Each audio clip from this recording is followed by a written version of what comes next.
नमस्कार, ब्युटिफुल हमेशा मराठी यूट्यूब चॅनलमध्ये आपले स्वागत आहे।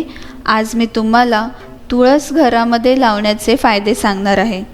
प्रत्येक घरामध्ये आपण तुळस पाहतो, तुळशीची पूजा पण केली जाते।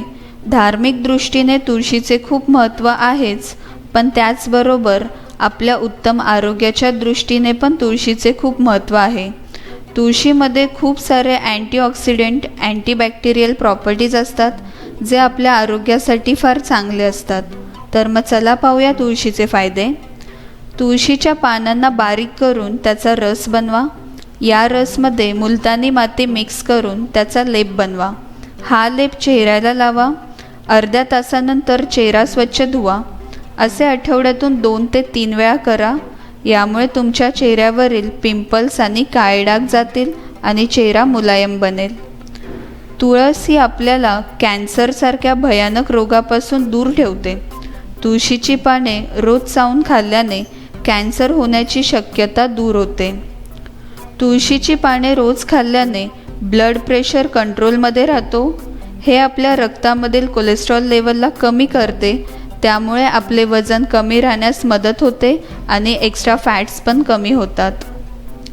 जर तुम्हाला सर्दी खोकला झाला असेल किंवा तुमचे डोके दुखत असेल तर तुळशीची 10 ते 12 पाने दुधामध्ये टाकून दूध उकळा आणि हे दूध प्या। तसेच यासाठी तुम्ही तुळशीचा काढा पण पिऊ शकता। तुळशीचा काढा कसा बनवतात हे मी तुम्हाला सांगते। अर्धा लिटर पाण्यामध्ये तुळशीची पाने आणि वेलची पावडर टाकून हे पाणी अर्धे होईपर्यंत उकळा आणि कोमट झाल्यानंतर पाणी प्या। यामुळे तुम्हाला लगेच आराम मिळेल आणि डोकेदुखी सुद्धा थांबेल। जर तुम्हाला कानाच्या संदर्भात कोणती पण समस्या असेल, जसं कमी ऐकू येणं, कान दुखणे, कानातून पाणी येणे, तर यासाठी तुळशी खूप उपयोगी आहे। तुळशीच्या पानांच्या रसमध्ये कापूर टाका आणि थोडे गरम करा। कोमट झाल्यानंतर कानामध्ये टाका। असे केल्याने कानाच्या सर्व समस्या दूर होतात। अशा प्रकारे तुळशीचे खूप सारे फायदे आहेत, जे तुम्ही मिळवू शकता।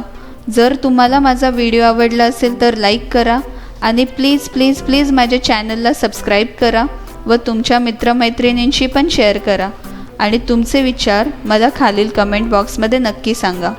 माझा हा व्हिडिओ पाहिल्याबद्दल धन्यवाद। आता आपण पाहणार आहोत पुढचा व्हिडिओ।